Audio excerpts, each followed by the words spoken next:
مولانا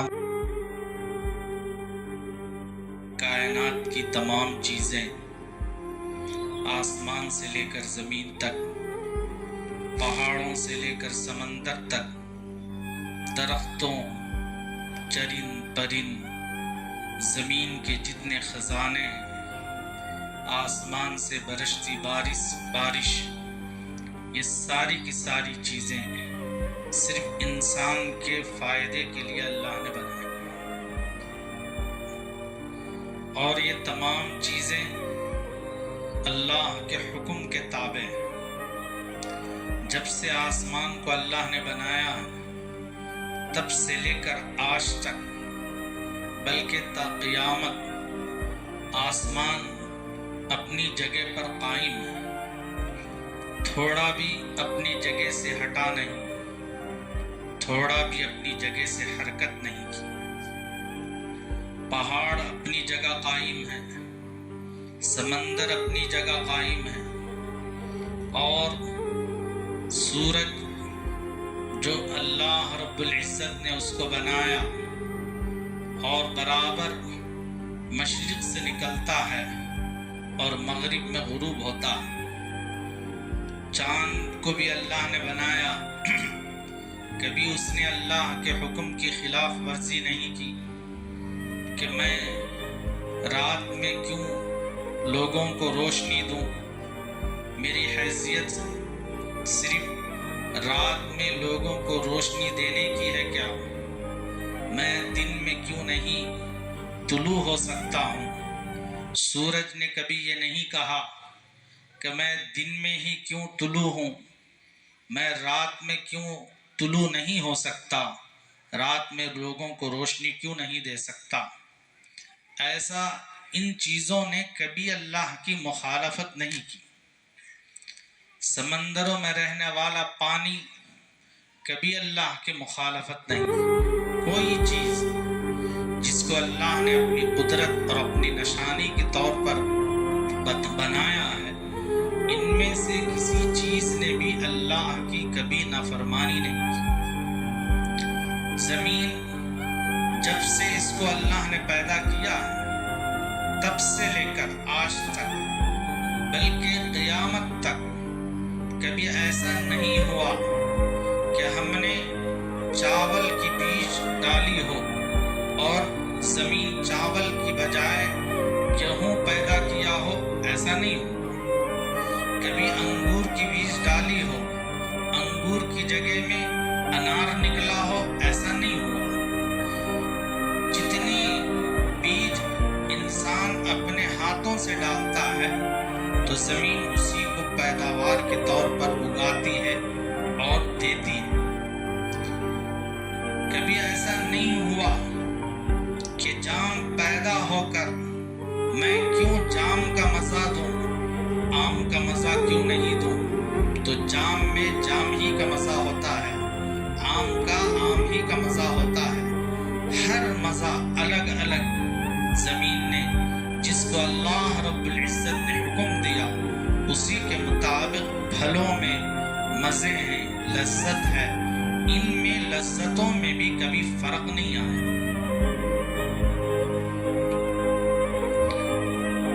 صرف ایک انسان ہے جو اللہ کے تمام نعمتوں سے فائدہ اٹھاتا ہے، ہوا سے، زمین کے تمام اگنے والی چیزوں سے، آسمان سے برسنے والی بارش سے، ہر چیز سے فائدہ انسان اٹھاتا ہے۔ سورج سے فائدہ اٹھاتا ہے، چاند سے فائدہ اٹھاتا ہے، ستاروں سے فائدہ اٹھاتا ہے، لیکن انسان اللہ کے حکم کے تابع نہیں ہے۔ حق تو یہ تھا کہ ان تمام نعمتوں کے مقابلے میں اللہ کی فرمانبرداری، اللہ کے حکم کے تابع ہوتا ہے۔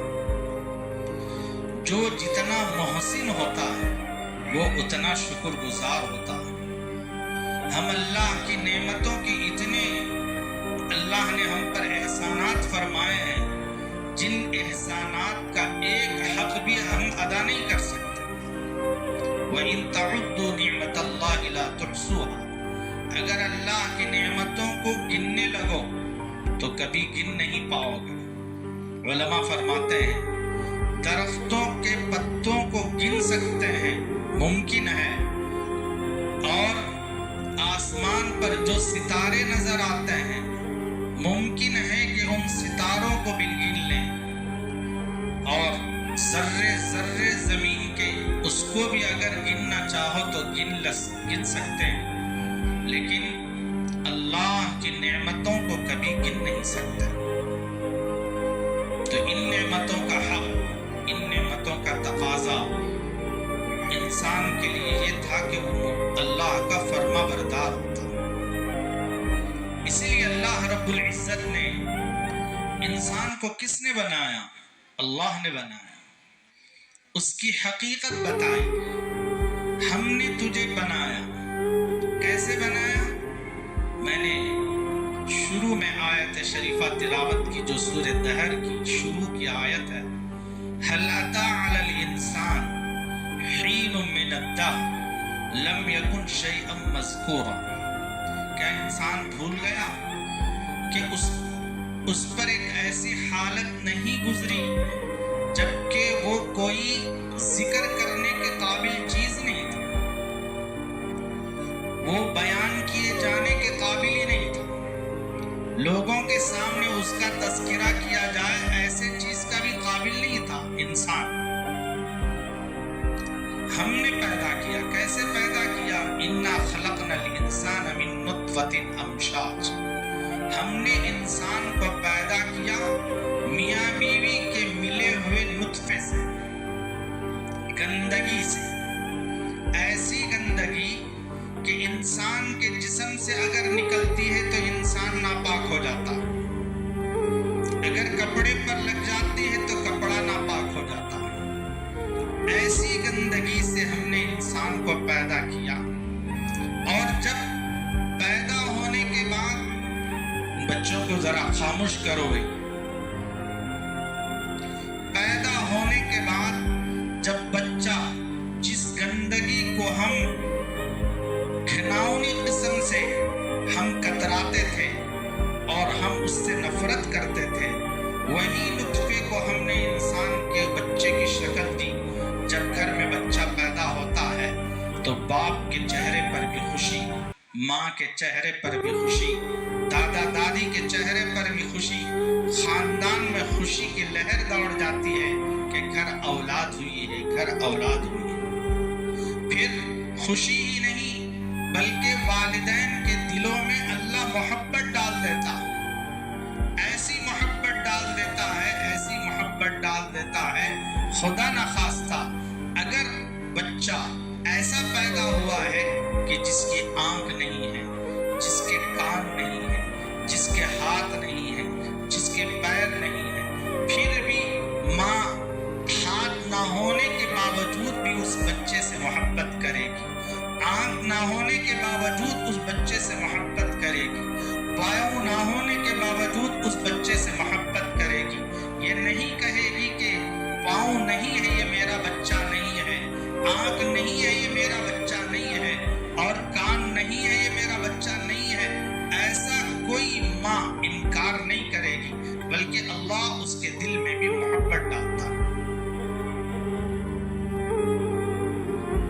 اور جب یہ ایسا انسان جس کو ہم نے ایسی چیز سے پیدا کیا اور بڑا ہوا، پرورش پائی، قابل بنا، اس کے اندر ہم نے صلاحیتیں دی، صحیح عقل دی، صحیح سوچنے کی تمیز دی، کون دیا؟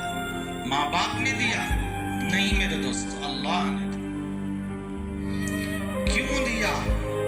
نبتلیہ، ہم اس کو آزماتے ہیں، آنکھ دے کر جس سے وہ دیکھ سکے، سن کر، کان دے کر جس سے وہ سن سکے، وہ سنتا بھی ہے، دیکھتا بھی ہے، ہم اس کو اِنَّا هَدَيْنَاهُ السَّبِيلَ إِمَّا شَاكِرًا وَإِمَّا كَفُورًا، پھر ہم نے اس کو راستہ دیا، راستہ ایسا دیا کہ جس راستے پر چل کر وہ ان نعمتوں کا وہ شکر گزار بنتا ہے یا نافرمان بنتا۔ اما شاکرا و اما کفورا. شکر گزار بنتا ہے یا نافرمان بنتا ہے. ایمان لانا یہ بھی شکر گزاری میں داخل ہے. ایمان نہ لانا یہ کفر میں داخل ہے اور نعمتوں کی ناقدری میں داخل ہے. اللہ کی جتنی قدرت ہے اس قدرت کو کافر لوگ اللہ کی قدرت جان کر بھی ایمان نہیں لاتے ہیں تو اس کا مطلب یہی ہے کہ اللہ کی نعمتوں کا انکار کرتے ہیں, اللہ کی قدرت کا انکار کرتے ہیں. ایمان لانے والا اس لیے شکر گزار ہوتا ہے کہ اللہ کی قدرت کو دیکھ کر اللہ کی قدرت کا اعتراف کرتا ہے اور اعتراف کرتے ہوئے اللہ کی عبادت اور بندگی کرتا ہے اور شکر گزار بنتا ہے. اس کو مومن کہتا ہے. عرض کرنے کا مطلب یہ ہے کہ صلاحیتیں, استعداد, طاقت, قوت, مرتبہ, عہدہ, یہ ساری چیزیں انسان کو اس کی اپنی کمال سے پیدا نہیں ہوتی جب تک اللہ رب العزت اس میں نہیں پیدا کرتا. انسان سمجھتا ہے میں فلاں حیثیت والا, فلاں درجے والا, فلاں مرتبے والا, فلاں والا. کچھ نہیں میرے دوستو, جب تک اللہ کا فضل نہیں ہوتا تب تک انسان کی کوئی حیثیت نہیں. اللہ کے فضل سے ہی انسان کی کیا ہوتی ہے, حیثیت ہوتی ہے. اسی لیے حضرات علماء فرماتے ہیں ایک چھوٹا سا انسان کتنی دنیا کی ان ساری چیزوں پر کیسے قابو پاتا ہے. ہر چیز اللہ نے اس کے لیے تابع بنا دی. زمین کو تابع بنا دیا, جیسے چاہے وہ اس زمین کو استعمال میں لا سکتا ہے. کھیتی کے لیے استعمال میں لاتا ہے گا, اپنے مکان بنانے کے لیے استعمال میں لائے گا, اپنی ضرورت کے لیے استعمال میں لائے گا. ہر چیز کو جیسے چاہے اس کو استعمال کرتا ہے. کوئی تیل کا کنواں نکالتا ہے, کوئی کوئلہ نکالتا ہے, کوئی لوہا نکالتا ہے, کوئی سونا نکالتا ہے, کوئی چاندی نکالتا ہے. ہر چیز جس کے اندر اللہ نے جو صلاحیت دی وہ اپنی صلاحیت کے اعتبار سے زمین کو کیا کرتا ہے, اپنے استعمال میں لاتا ہے. اگر اللہ صلاحیت نہ دیتا تو یہ زمین کو اس طرح استعمال میں لاتا, ہرگز نہیں لاتا. تو اس پر ان تمام صلاحیتوں پر ہم کس کے تابع ہونا چاہیے, کس کے آگے جھکنا چاہیے, کس کی بات ماننا چاہیے. اللہ نے ہمیں دی ہے تو ہم اللہ کی ماننا چاہیے, اللہ کے آگے جھکنا چاہیے. لیکن انسان, اللہ فرماتا ہے فَإِذَا هُوَ خَصِيمٌ مُبِينٌ, ایک چھوٹے سے نطفے سے ہم نے اس کو بنایا, جب بنایا بڑا ہوا صلاحیتیں آ گئی, ہم سے ہی جھگڑالو ہوا کرتا. ایسا کیوں ہے, ایسا کیوں ہے. رسولوں کا انکار کرتا ہے, قرآن کا انکار کرتا ہے, قرآن کی آیتوں کا انکار کرتا ہے اور مذاق اڑاتا ہے, اس کی ناقدری کرتا ہے, اللہ کے احکام کی ناقدری کرتا ہے. اس کی کیا حیثیت ہے جو میرے ان تمام احکام کی ناقدری کرے. اس کی کوئی حیثیت ہے. اس کی جب حیثیت ہی نہیں تو وہ اللہ کے برابر ٹکراتا کیوں ہے. سوچنے کی بات ہے میرے دوست, سمجھنے کی بات ہے. اس لیے انسان کو اللہ نے عاجز بنایا. انسان کو اللہ نے کیا بنایا, عاجز بنایا. عاجز کا مطلب یہ ہے کہ وہ جھکتا. تکبر اور بڑائی یہ اللہ کی چادر ہے, یہ اللہ کے لیے زیب دیتا ہے. اسی لیے اس کے نام کے ساتھ اللہ اکبر, اللہ سب سے بڑا ہے, اس سے بڑا کوئی ہے ہی نہیں. انسان کے اندر اپنی صلاحیت، اپنی استعداد کی بنیاد پر اپنے آپ کو بڑا سمجھتا ہے، اللہ گرا دیتا ہے۔ رسول اللہ صلی اللہ علیہ وسلم نے فرمایا من تکبر وضعہ اللہ، من تواضع للہ رفعہ اللہ۔ جو تکبر کرتا ہے، بڑائی کرتا ہے، جس کی کوئی حیثیت نہیں، پھر بھی اگر بڑائی کرتا ہے، پھر بھی اکڑتا ہے۔ اکڑتا کون ہے میرے دوستو؟ انسان نہیں اکڑتا، جس کے اندر سے جان نکل جاتی ہے جب زمین پر پڑ جاتا ہے، جس کو میت کہتے ہیں، وہ اکڑتا۔ وہ کیا کرتا ہے؟ ورنہ تو انسان اکڑنے کے قابل ہی نہیں۔ جو چیز زیادہ اکڑتی ہے اس کو کیا کرے؟ پکڑے تو فوراً ٹوٹ جاتی۔ تو یہ چیز ہے اکڑ کے اندر، لیکن انسان ہمیشہ عاجز ہے۔ رسول اللہ صلی اللہ علیہ وسلم نے فرمایا جو جتنا عاجز ہوتا ہے، جو جتنا تواضع کرتا ہے، اللہ اس کو اتنے درجے اس کے بلند فرماتا ہے۔ میرے آقا صلی اللہ علیہ وسلم سردار انبیاء، خاتم النبیین، تمام نبیوں کے سردار ہیں۔ آپ کا وجود، یہ ساری دنیا کا وجود آپ کے طفیل میں ہے۔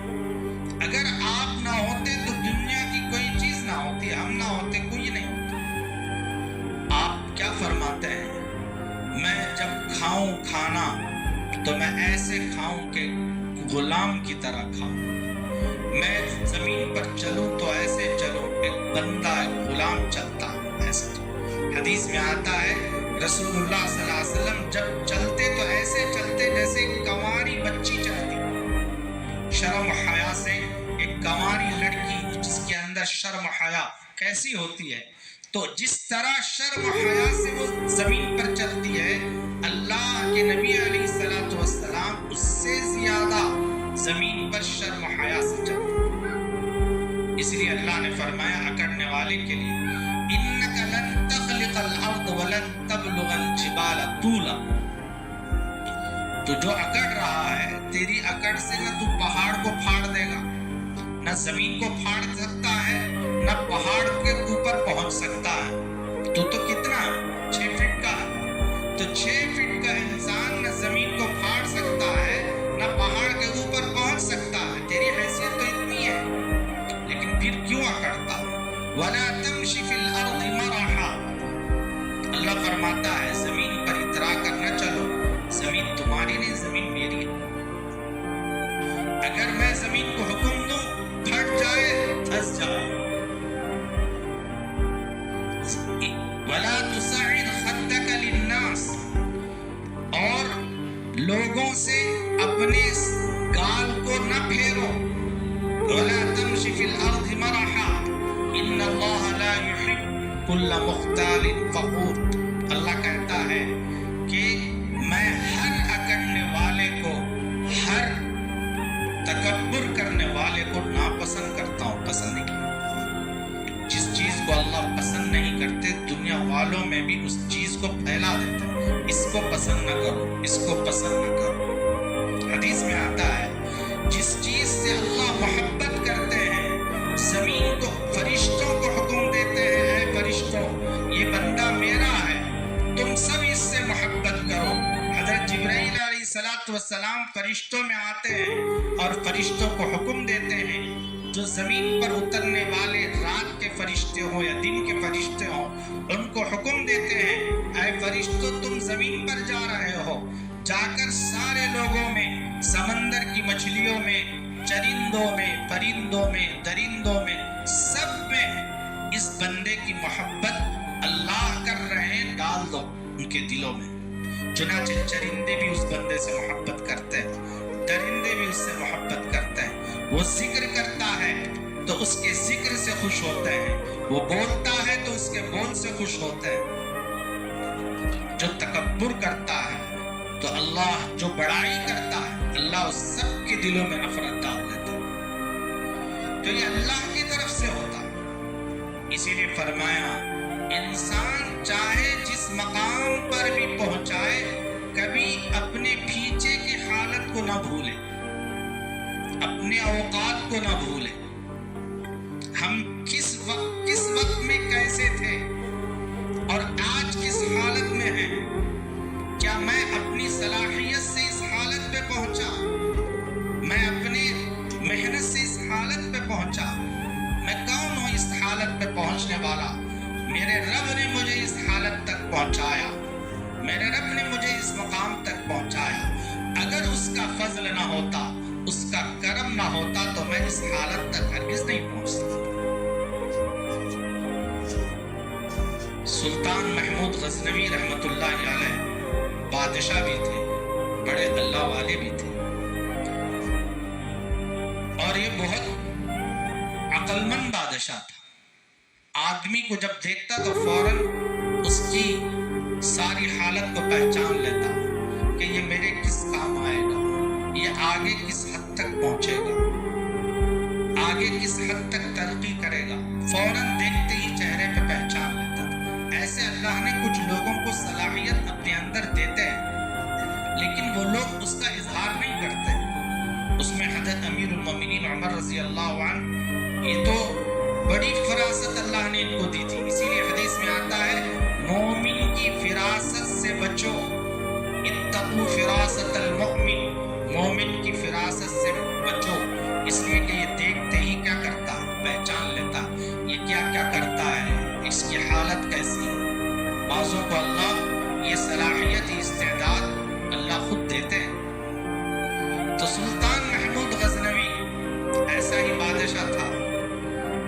یہ کسی اپنے محل سے سفر پہ کہیں جا رہا تھا نکل کر، تو اس کے شہر میں ایک غلام بک رہا تھا.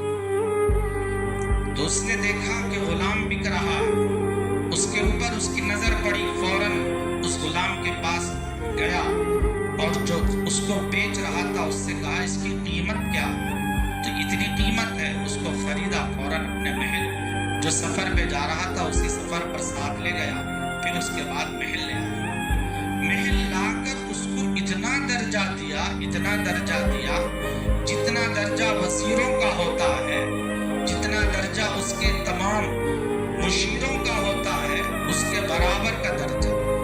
بلکہ بعض کتابوں میں لکھا ہے کہ اس کو اپنے قریب بٹھاتا تھا اور کہتا تھا کہ یہ جو کہے گا وہی ہوگا.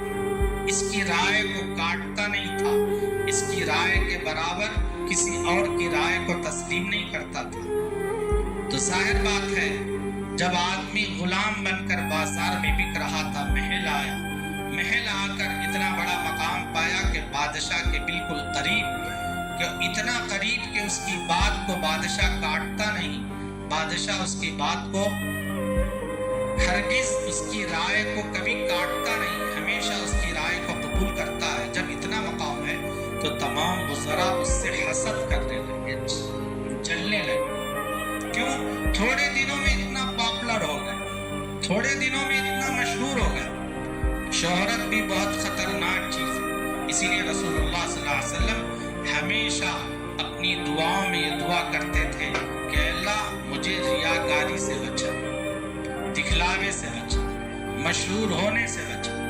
لیکن اللہ اگر شہرت دے دیے وہ الگ بات ہے، لیکن خود شہرت چاہنا، خود اس کی کوشش کرنا یہ اچھی چیز نہیں، ناپسندیدہ چیز ہے. لیکن کسی کو اللہ شہرت دے دیا، کسی کو اللہ مشہور کر دیا، یہ اللہ کی قدرت میں سے ہے. یہ اللہ تبارک و تعالی وَتُعِزُّ مَن تَشَاءُ وَتُذِلُّ مَن تَشَاءُ، جسے چاہے عزت دیتا ہے، جسے چاہے اللہ ذلیل کرتا ہے. جب عزت دینے پر آئے ذلت کے راستوں میں رہ کر عزت دیتا ہے، جب ذلت کرنے پر آئے ذلیل ہونے کے راستوں پر آ کر آدمی کیا کرتا ہے؟ عزت دیتا ہے. ذلت کے راستوں پہ عزت دیتا ہے، عزت کے راستوں میں ذلت دیتا ہے. آج دیکھیں جتنے وزراء ہیں جو پالٹک کے اعتبار سے جتنے ہیں، ان کے تمام عہدے عزت والے ہیں، لیکن کوئی بھی ان کو عزت سے یاد کرتا ہے؟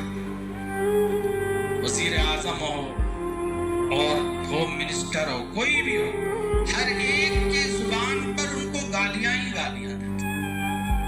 حالانکہ ان کے مقام کیا ہیں؟ عزتوں کے مقام ہیں، ایسی عزتوں کے مقام ہیں کہ اس مقام کو پانے کے لیے کتنی کوششیں کرتے ہیں، لیکن اس مقام پر بیٹھ کر بھی وہ لوگ ذلیل ہیں۔ مسلمان جس کو دنیا والوں نے کوئی مقام نہیں دیا، لیکن یہ اللہ کے یہاں بہت بڑا مقام ہے۔ اگرچہ کہ مسلمانوں کی حالت دنیا کے اعتبار سے کمزوری میں، ذلت کی کھائیوں میں، فرمایا اسی میں اللہ نے ان کو عزت دی۔ ہماری ذلت ہماری عزت کی جگہ ہے۔ اس کی مثال دوں میں آپ کو، امام حسین رضی اللہ عنہ کون ہیں؟ رسول اللہ صلی اللہ علیہ وسلم کے نواز ہیں، آپ کا خون ہے۔ حضرت فاطمہ رضی اللہ عنہا کی لاڈلے بیٹے ہیں، تمام وقت کے بادشاہ ہیں اور تمام وقت کی حکومت آپ کو کیا کر رہی ہے؟ ذلیل کر رہی ہے۔ کربلا کے میدان میں آپ کو مارا گیا۔ مسلمان ہی کا دشمن ہوتا ہے میرے دوستوں، غیر کبھی دشمن نہیں ہوتا۔ یہاں کس کو مارا گیا؟ اللہ کے نبی کے لاڈلے کو مارنے والے غیر نہیں تھے، کافر نہیں تھے، مشرک نہیں تھے، خود مسلمان تھے، جو اللہ کا نام لینے والے، زمین پر سجدہ کرنے والے، یہی لوگ حضرت رسول اللہ صلی اللہ علیہ وسلم کے نواسے کے دشمن بن گئے۔ اور ایسے دشمن کہ ایک قطرہ پانی کا، گھونٹ کا پانی کا پینے نہیں دیا۔ علی اصغر چھوٹا سا بچہ ہے، زینب رضی اللہ عنہا جو حضرت امام حسین رضی اللہ عنہ کے بہن ہیں، اپنے ہاتھوں میں لے کر لشکر کے سامنے آتی ہیں، اس بچے کو تھوڑا سا پانی دے دو تاکہ اس کا حلق جو سوکھا ہوا ہے تر ہو جائے۔ قوم وہاں جو لشکروں میں سے کھڑی ہوئی تھی، ایک تیر وہاں سے آتی ہے، سیدھے اس چھوٹے سے بچے کے گلے کو لگتی ہے میرے دوستوں۔ ایسی ظالم تھی قوم، وہ کوئی اور نہیں، مسلمان تھے۔